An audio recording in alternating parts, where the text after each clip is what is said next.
தமிழொலி நேயர்களுக்கு வணக்கம். இன்றைய காலை நேர தலைப்புச் செய்திகள்.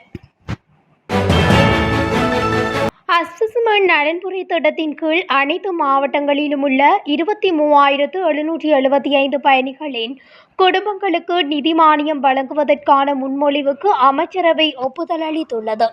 ஒரு குடும்பத்திற்கு 1,50,000 ரூபாய் வரை வழங்கக்கூடிய இந்த மானியம் வணிக அல்லது வேலைவாய்ப்பு திட்டங்கள் மூலம் வறிய குடும்பங்களின் வாழ்வாதாரத்திற்கு ஆதரவளிக்கவுள்ளது. 2025 முதல் 2027 வரையிலான வேலை திட்டமானது 143 பிரதேச செயலக பிரிவுகளில் 839 கிராம உத்தியோகத்தர் பிரிவுகளை உள்ளடக்கியுள்ளது.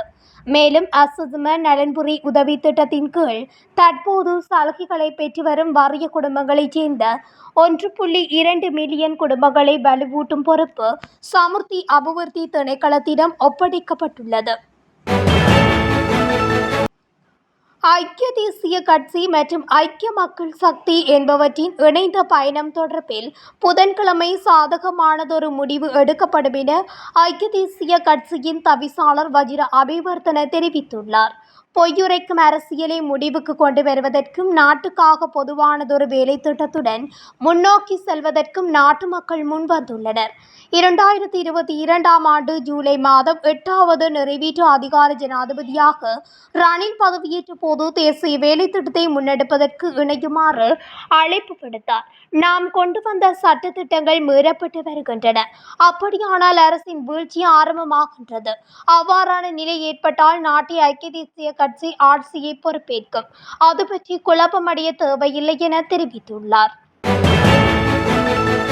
அஸ்ஸஸ்ம முதல் கட்டத்தின் அக்டோபர் மாத பயனாளிகளுக்கான கொடுப்பனவு இன்று பயனாளிகளின் வங்கிக் கணக்குகளில் வரவு வைக்கப்பட உள்ளது. இது தொடர்பான அறிவிப்பை நலன்புரி நன்மைகள் சபை வெளியிட்டுள்ளது.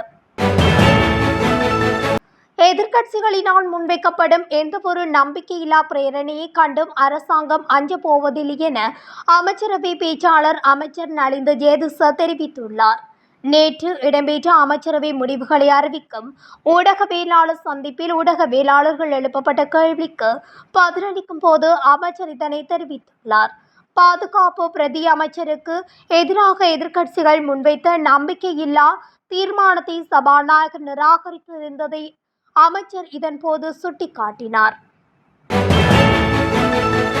5ஆம் தர புலமை பரிசில் பரீட்சை பெறுபவர்களின் அடிப்படையில் மாணவர்களை தரம் 6ற்கு அனுமதிப்பது தொடர்பான புதிய சுற்று நிரூபம் வெளியிடப்பட்டுள்ளது. இதனை கல்வி, உயர்கல்வி மற்றும் தொழிற்கல்வி அமைச்சு வெளியிட்டுள்ளது.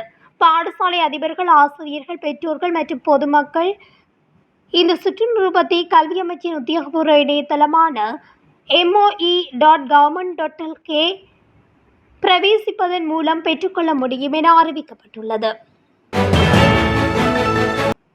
கனேமுல்ல சஞ்சீவவை சுட்டுக்கொள்ள உடந்தையாக இருந்ததாக குற்றம் சாட்டப்பட்டுள்ள இசாரா செவந்தி நாட்டில் இருந்து தப்பி சென்ற விதம் தொடர்பில் தகவல் வெளியாகியுள்ளது. குற்றத்தை செய்த பிறகு இசாரா செவந்தி மித்தேனியா பகுதியில் இருந்து ஜே.கே. பா எனும் நபரின் உதவியுடன் இந்தியாவுக்கு தப்பி சென்றுள்ளதாக கூறப்படுகிறது. இதற்காக சுமார் 6.5 மில்லியன் ரூபாய் செலவழித்து இந்தியாவுக்கு தப்பிச் சென்று சுமார் 3 வாரங்கள் அங்கேயே தங்கியிருந்துள்ளார். இதன் பின்னர் பேருந்து மற்றும் ரயில் மூலம் தப்பிச் சென்று தலைமறைவாகி 7 நாட்களுக்கு பிறகு அவர் நேபாளத்தை அடைந்ததாக கூறப்படுகிறது. குற்றவாளிகளுக்கு சொந்தமானது என உறுதிப்படுத்தப்பட்ட 3,902 கோடி ரூபாய் மதிப்புள்ள சொத்துக்களை பறிமுதல் செய்ய நடவடிக்கை எடுக்கப்பட்டுள்ளதாக போலீஸ் ஊடக பேச்சாளர் எஃப்.யூ.கே. புட்லர் தெரிவித்துள்ளார். 2021 முதல் 2024 ஆண்டு வரை குறித்த சொத்துக்கள் பறிமுதல் மேற்கொள்ளப்பட்டதாக ஊடக பேச்சாளர் தெரிவித்துள்ளார். இந்த நிலையில் 2025 ஆண்டில் இதுவரை ஒழுங்கமைக்கப்பட்ட குற்றவாளிகளிடமிருந்து 73 கோடி ரூபாய் மதிப்புள்ள சொத்துக்கள் பறிமுதல் செய்யப்பட்டுள்ளதாக அவர் குறிப்பிட்டுள்ளார்.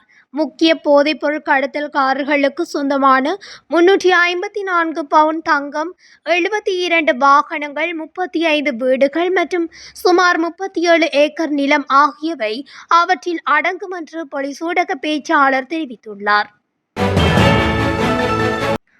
வெளிநாடுகளுக்கு அனுப்புவதாக கூறி பலரிடம் கோடிக்கணக்கான பணத்தினை பெற்று மோசடி செய்த குற்றச்சாட்டின் கீழ் யாழ்ப்பாணம் அரியாலை பகுதியைச் சேர்ந்த சந்தேக நபர் ஒருவர் கைது செய்யப்பட்டு விளக்கமறியலில் வைக்கப்பட்டுள்ளார். இவருக்கு எதிராக யாழ்ப்பாணத்தில் 4 முறைப்பாடுகளும் வவுனியாவில் 4 முறைப்பாடுகளும் காணப்படுகின்றன. கொழும்பு நீர்கொழும்பு பிரதான வீதியில் பணத்துக்காக முச்சக்கர வண்டி ஓட்ட பந்தயத்தில் ஈடுபட்ட 11 பேர் கைது செய்யப்பட்டதாக யாழில போலீசார் தெரிவித்தனர். யாழில போலீசாருக்கு கிடைத்த தகவலை அடுத்து சுற்றி வளைப்பில் சந்தேக நபர்கள் தடுகம மற்றும் தொடெல் ஆகிய பிரதேசங்களுக்கு இடையில் உள்ள பகுதியில் வைத்து கைது செய்யப்பட்டுள்ளனர். வவுனியா குருமென்காட்டு சந்தையில் உள்ள உணவகம் ஒன்றில் நேற்றைய தினம் கொள்வனவு செய்யப்பட்ட கோழி இறைச்சியில் புழுக்கள் இருந்துள்ளமை தொடர்பாக வவுனியா மாநகர சபைக்கு முறைப்பாடு வழங்கப்பட்டிருந்தது. இதனை அடுத்து உணவகங்களில் சுகாதார பரிசோதகர்கள் நேற்று திடீர் சோதனை நடவடிக்கையில் ஈடுபட்டனர். இதன்போது உணவகம் ஒன்றில் சுகாதார சீர்கேடான முறையில் உண்பதற்கு ஒவ்வாத கோழி இறைச்சி மற்றும் உணவுப் பொருட்கள் களஞ்சியப்படுத்தப்பட்டிருந்தமை கண்டறியப்பட்டது. இதனை அடுத்து குறித்த உணவுப் பொருட்கள் சுகாதார பிரிவினரால் பறிமுதல் செய்யப்பட்டதுடன் அந்த உணவகம் மீது நீதிமன்றத்தில் வழக்கு தாக்கல் செய்வதற்கான நடவடிக்கை முன்னெடுக்கப்பட்டது. நடப்பாண்டில் இதுவரை 2927 இலங்கையர்கள் வேலைவாய்ப்புக்காக தென்கொரியாவிற்கு சென்றுள்ளதாக இலங்கை வெளிநாட்டு வேலைவாய்ப்பு பணியகம் தெரிவித்துள்ளது. இந்த குழுவில் 100 யுவதிகளும் அடங்குவதாக அந்த பணியகம் குறிப்பிட்டுள்ளது. ஹட்டன் நுவரெலியா பிரதான வீதியில் கொட்டக்கலை எரிபொரு நிரப்பு நிலையத்துக்கு அருகில் கொட்டக்கலை பகுதியில் நேற்று காலை 8:15 மணியளவில் இடம்பெற்ற மோட்டார் சைக்கிள் விபத்தில் ஆசிரியர் ஒருவர் உட்பட 3 காயமடைந்துள்ளனர்.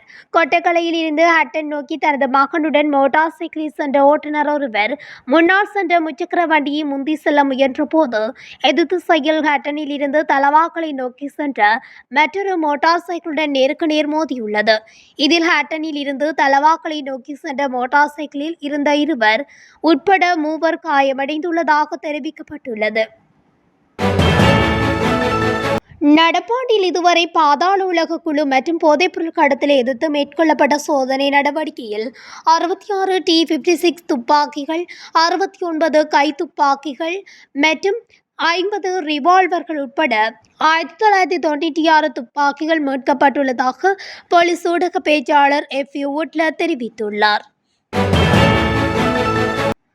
பதுளை போதனா வைத்தியசாலைக்கு முன்பாக நிறுத்தி வைக்கப்பட்டிருந்த ஆம்புலன்ஸ் மற்றும் கார் மீது பெரிய ஆலமரத்தின் மரக்கிளை ஒன்று முறிந்து விழுந்துள்ளதாக போலீசார் தெரிவித்தனர். இந்த சம்பவம் நேற்று காலை இடம்பெற்றுள்ளதாக போலீசார் தெரிவித்தனர். வைத்தியர் ஒருவருக்கு சொந்தமான கார் மீதே மரக்கிளை முறிந்து விழுந்துள்ளது. எனினும் இதன்போது எந்தவித உயிர் சேதமும் ஏற்படவில்லை என போலீசார் மேலும் தெரிவித்தனர்.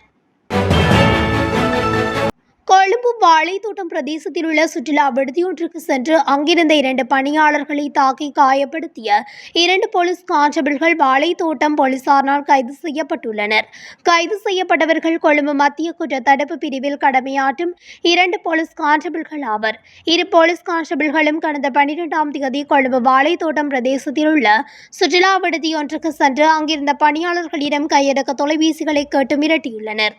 இதன்போது 2 பணியாளர்களும் தங்களது கையடக்க தொலைபேசிகளை தருவதற்கு மறுப்பு தெரிவித்துள்ளதால் கான்ஸ்டபிள்கள் பணியாளர்களை தாக்கியதில் காயமடைந்த 2 பணியாளர்களும் வைத்தியசாலையில் அனுமதிக்கப்பட்டுள்ளனர். இலங்கையின் தெற்கு மற்றும் தென்மேற்கு கடற்பகுதிகளில் பலத்த மழை மற்றும் இடியுடன் கூடிய மழை பெய்யும் என்று எதிர்வு கூறப்பட்டுள்ளது.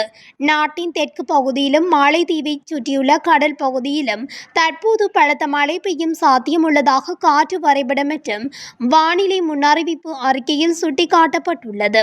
குறித்த மழை வீழ்ச்சியின் நாட்டின் மேற்கு சபரகமுவ மற்றும் தெற்கு மாகாணங்களிலும் மத்திய மாகாணத்தின் பல பகுதிகளிலும் இடியுடன் கூடிய மழை பெய்ய வாய்ப்புள்ளதாக கூறப்படுகிறது. அத்தோடு அடுத்த சில நாட்களில் மழை பெய்யும் எனவும் எதிர்பார்க்கப்படுகின்றது. இத்துடன் தமிழொலியின் இன்றைய காலை நேர தலைப்புச் செய்திகள் நிறைவடைகின்றன. தொடர்ச்சியாக செய்திகளை அறிந்து கொள்ள தமிழொலி ஊடகத்துடன் இணைந்திருங்கள். நன்றி, வணக்கம்.